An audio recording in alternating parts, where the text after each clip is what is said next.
여러분, 오늘도 제가 여러분에게 재미있는 미술 이야기들을 좀 해드리려고 합니다.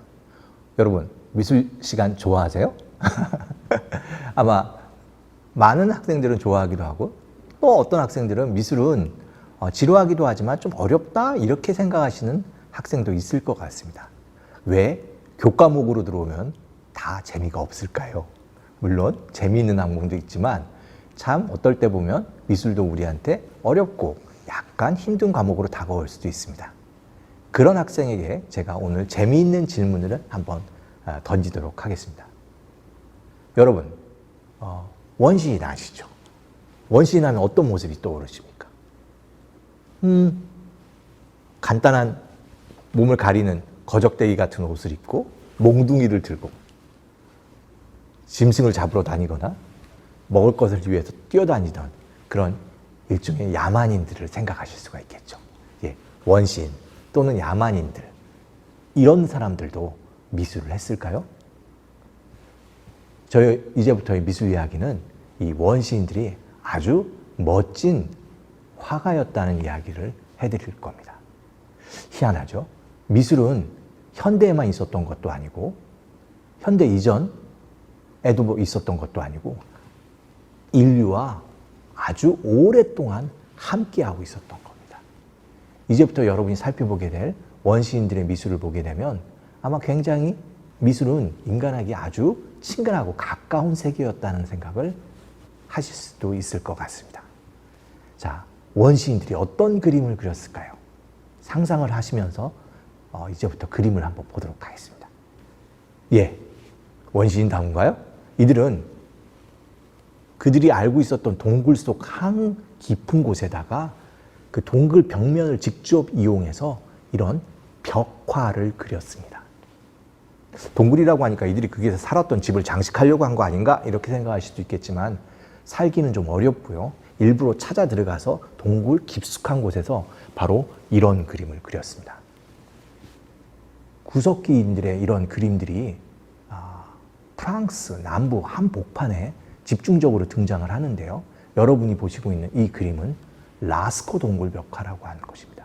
지금으로부터 17,000년 전이니까 그야말로 굉장히 까마득한 오래된 시간인데요. 그때에도 미술이 있었다. 원신도 이 정도는 그렸다. 이렇게 생각하신다면 미술이 좀 더 신기하고 신비롭게 다가올 수 있을 것 같습니다. 좀 더 살펴볼까요? 지금 동굴이 이렇게 들어가는데 사람이 서 있는데요. 여기에 제일 먼저 보이는 동물들은 소떼이죠. 소이들이 이렇게 그야말로 평야를 누비고 있는 모습이 보이는 그런 모습을 그렸다고 생각이 되는데요. 거기에도 또 자세히 보시면 사슴도 보이고 말도 봅니다. 이거 뭐지? 그들에게 일종의 자연의 모습을 이 동굴에게 담은 우리들한테는 일종의 가끔씩 여러분 주말에다 보는 동물의 왕국 이 버전의 무슨 버전이라고 할까요? 원시인들이 그린, 원시인들이 만들어낸 일종의 동물에 대한 다큐멘터리라고 할 수 있을 정도의 생생한 그 당시 구석기인들이 봤던 그 주변에 있던 여러 동물들이 그려져 있는데요. 저하고 이들이 그린 그림들을 보면서 이들이 어떤 동물들을 보고 어떤 동물들에게 관심을 갖게 봤는지, 그리고 지금으로부터 2만 년 가까이 된 그 시기에 있었던 동물들은 어떠했는지에 대해서 한번 살펴보겠습니다. 자, 라스코 동굴 벽화로 들어갈 텐데요. 이제 마음에 한번 기대를 하면서 한 컷 한 컷 한 컷 흥미롭게 보도록 하겠습니다. 네, 방금 봤던 그 장면을 좀 더 세부적으로 보시는데요. 먼저 우리의 눈을 끄는 거는 황소지요. 예, 근데 이 황소는 우리가 알던 황소보다 약간 다릅니다. 황소의 조상이라고 할 수 있는데요. 오록스라고 부르던 지금 보던 황소보다도 훨씬 큰 그런 황소의 할아버지, 조상이라고 할 수 있겠습니다.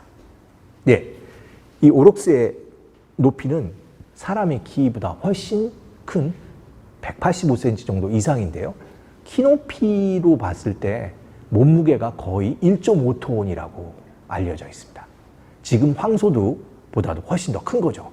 우리가 뭔가 큰 거를 봤을 때 뭐라고 하죠? 황소만하다, 소만하다 이렇게 얘기했는데 그 소보다도 거의 2배는 아니지만 상당히 큰 거는 거대한, 제가 이렇게도 말씀드릴 수가 있는데 작은 코끼리만하다는 표현을 쓸 수 있을 것 같습니다. 너무 몸집이 크기 때문에 멸종되었고요. 지금은 스페인 2에 되는 소의 조상으로도 알려져 있기도 합니다. 하지만 이런 거대한 소가 있었던 때가 구석기, 바로 라스코 동굴벽화가 그려질 때 아마 이 지역에는 이런 육중한 소가 들판을 누비고 다녔을 겁니다. 또 자세히 보면 뭐가 보이십니까? 사슴들이 보이죠. 이 사슴들을 이런 우리가 루돌프 레드디어라고 해서 하는 붉은 털 사슴들이 이쪽 지역에 또 그림으로도 그려져 있고 아마 많이 살았고 이들은 또 이런 것들을 잡아먹으면서 삶을 영위할 수 있었을 겁니다. 지금 이 그림도 라스코 동굴벽화에 그려져 있는 모습인데요. 뭐 하는 장면 같이 보이세요? 여러 사슴들이 함께 무리지어 있습니다. 요 밑에는 실제로 그림을 그린 것이 아니라 돌의 모습들이거나 안반의 모습들이 있는데요. 그것 위에 머리를 고추 세우고 있는 사슴들의 모습들이 보이는데요. 이것들은 아마도 물 위를 헤엄치는 사슴들로 보입니다. 비슷하지 않으세요? 예, 바로 물 위를 넘어가고 있는 그런 모습들을 형상화한 것으로 보이고요. 그렇게 되면 이 밑에 보이는 이 안반의 모습, 그 자연의 형태를 그대로 살려서 생동감 있게 바로 헤엄치는 사슴떼들을 보였다라고 할 수가 있습니다. 지금 이쪽 지역은 프랑스 남부 지역인데요. 2만 년 전에는 굉장히 달랐던 것 같습니다. 거대한 오록스라는 소도 있었고요. 방금과 같은 사슴떼들이 수도 없이 무리를 지어 다녔고 그 중에서 또 한 번 우리의 눈을 끄는 건 뭘까요? 바로 말들입니다. 그냥 말로 보이기보다는 약간 조랑말처럼 보이는데요. 이런 것도 지금은 멸종된 독특한 말들이 프랑스 남부 평야를 누비고 있었습니다. 이 동굴벽화는 아까 거기서 시작해서 더 깊숙하게 들어갈수록 더 다이나믹하게 구성되어 있는데요. 실제로 이 동굴 속 안에 있는 그 돌의 모습들을 아까 사슴처럼 잘 이용해서 굉장히 활력 있고 박력 있는 운동감까지 집어넣고 있습니다. 여러분이 책을 통해서 동굴벽화를 보시면 약간 이게 뭐지 할 수도 있는데요. 그때 상상을 하고 보시면 재미가 있습니다. 동굴이 울퉁불퉁한 것이 있고요. 여기에 여러분들이 들어가서 보려면 뭐가 필요하죠? 조명이 필요하죠. 아마 이들은 호롱불을 들고 들어갔을 겁니다. 호롱불은 어떻게 하죠? 조그만 정말 촛불같이 흔들리죠. 촛불도 흔들리고 이 안반도 울퉁불퉁해요. 어떨까요? 사람의 숨결이나 움직임에 의해 갖고 더 이 형태들은 생생하고 살아나는 것 같은 느낌을 주었을 겁니다. 지금 여러 곳에 소도 있고 말도 있는데요. 저 말들은 칠흑 같은 어둠 속에서 호롱불을 통해서 본다면 정말 더 우리 눈앞에 3D 이펙트, 버추얼 리얼리티, 우리가 일종의 얘기하는 가상현실과 같은 그런 느낌을 주기에 부족함이 없었을 것 같습니다. 이제 또 무엇입니까? 사슴으로 보이세요? 이 뿔이 좀 더 크고 웅장해 보이진 않으세요? 예. 나니아 연기기에 나오는 얼음 여왕의 그 썰매를 끄는 술록과 비슷하다고 생각되는데요. 엘크라고 합니다. 지금 그 지역에 있는 고고학 박물관에 지금 박제된 모습으로 있는데요. 지금 보시니까 잘 느낌이 안 오실 텐데 이 크기가 거의 2m가 넘는 그야말로 웅장한 거의 초대형 포유류다 이렇게 얘기해도 좋을 것 같습니다. 크기가 상상이 안 되신다면 제가 들어가서 한번 보여드리겠습니다. 제가 크기를 보시면 아마 이 술록을 벌판에서 만나면 굉장히 무서울 거예요. 이 두려움, 아마 이 동물들이 가지고 있는 그 힘, 그런 것들을 생각하면서 그린 그림이지 않을까 하는 생각을 갖게 됩니다. 다시 보시면 여러분이 이 술록이 가지고 있는 뿔 이런 것들이 굉장히 정교하게 그려져 있다는 걸 알 수가 있습니다. 우리가 구석기인들의 경제 활동을 수렵 채집이라고 하죠. 이들은 사냥꾼이었습니다. 그래서 이 동물들을 그야말로 사냥꾼의 눈으로 봤을 텐데요. 굉장히 정교하게 형태와 몸집, 특히 뿔 이런 부분들을 파악하고 있었던 것 같습니다. 예, 라스코 동굴변 봤는데요. 그 외의 동굴들이 지금도 계속 발견되고 있습니다. 특히 10년마다 한 번씩 거대한 새로운 동굴들이 발견돼서 고고학자, 미술 애호가들을 흥분시키는데요. 그나마 좀 최근에 발견돼서 우리한테 새롭게 알려진 동굴은 바로 이 소베라는 곳인데요. 여기에는 또 새로운 동물들이 많이 등장을 합니다. 그 중에서 우리의 눈을 끄는 것은 코뿔소죠. 여기에는 곰도 엄청 많이 그려져 있고 이런 코뿔소가 그려져 있었습니다.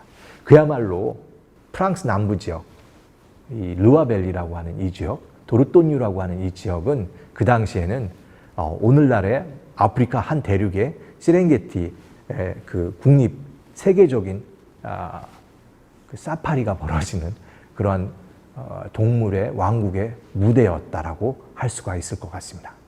그리고 그 대자연 속에서 인간들이 생존을 했고 그 인간들이 남긴 유적들이 바로 여러분이 보시고 있는 이 동굴벽화라고 할 수가 있겠습니다. 예, 재미있는 거는 맘모스 그림도 있습니다. 이건 루피냑이라는 그런 동굴 속에 그려져 있는데요. 이 맘모스들이 행진하고 있는 그림, 또 이 하나하나의 모습, 특히 큰 이 뿔 이런 것들을 아주 특징적으로 그린 그림들이 이 또 동굴벽화에서 확인할 수가 있습니다. 정말 여러 동물들이 프랑스 구석기 동굴벽화 속에 잠겨져 있는 것 같습니다. 다시 한번 여러분 한번 생각해 볼까? 모르겠습니다. 저도 꼭 한번 꿈이 있는데 아프리카 대륙 탄자니아에 있는 바로 이 세렝게티 대평원에 가서 동물들, 인류의 고향이기도 하시오. 바로 여기서 우리의 조상 호모사피엔스 그리고 오스트랄로피테쿠스가 바로 여기서 기원되어 있습니다. 우리들의 진정한 조상을 만나러 바로 이 아프리카 대륙을 향해 한번 갈 길이 있었으면 좋겠다는 생각을 하겠는데요.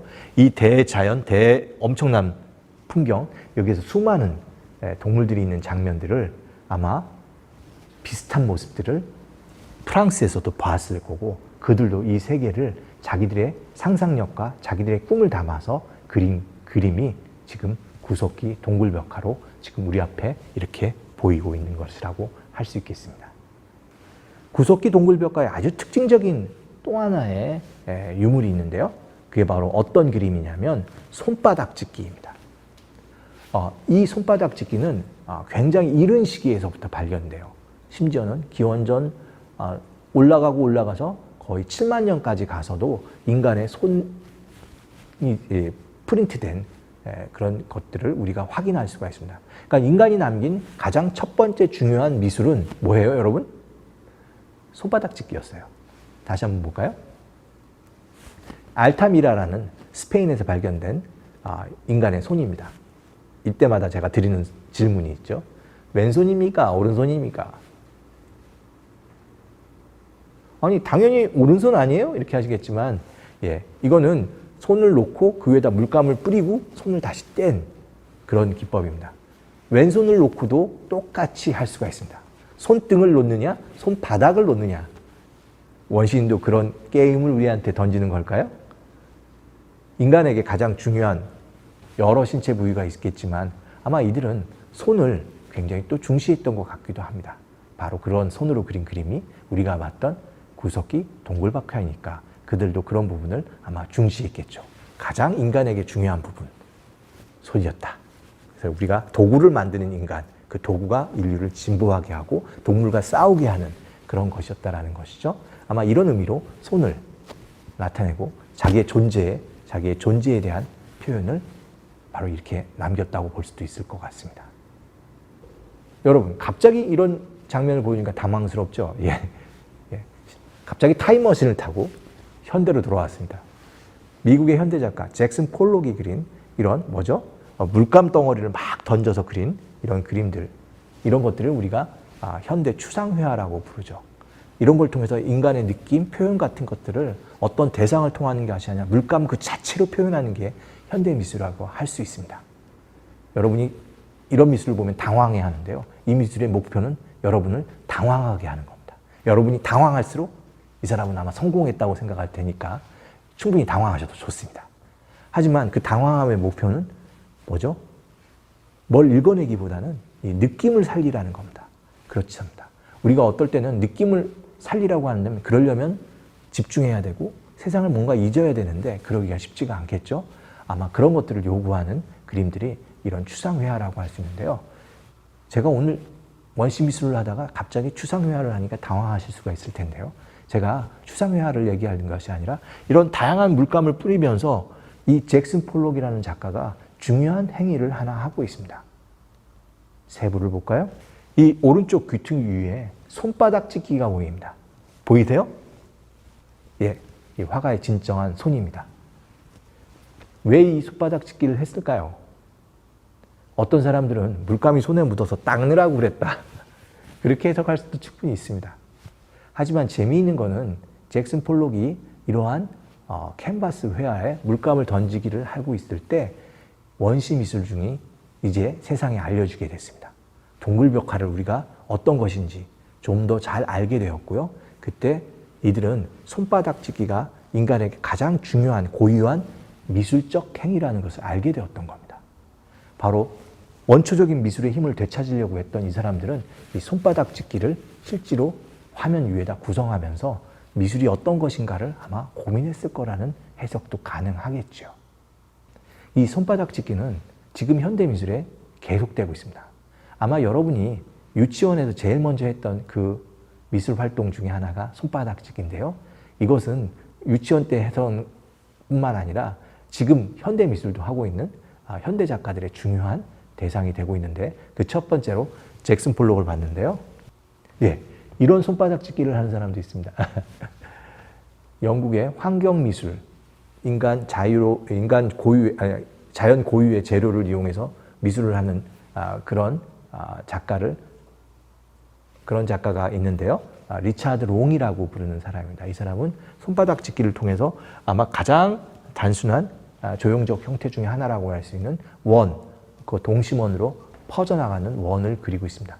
손바닥 찍기인데요. 이 찍기 재료를 주목하셔 보셔야 되는데 친환경적인 그림을 그리는 사람답게 진흙을 이용했습니다. 특정 지역의 진흙을 이용해서 그 진흙을 맑게 고아서 물감처럼 사용한 그림이 바로 여러분이 보시는 바로 이 손바닥 찍기 리차드 롱의 작품입니다.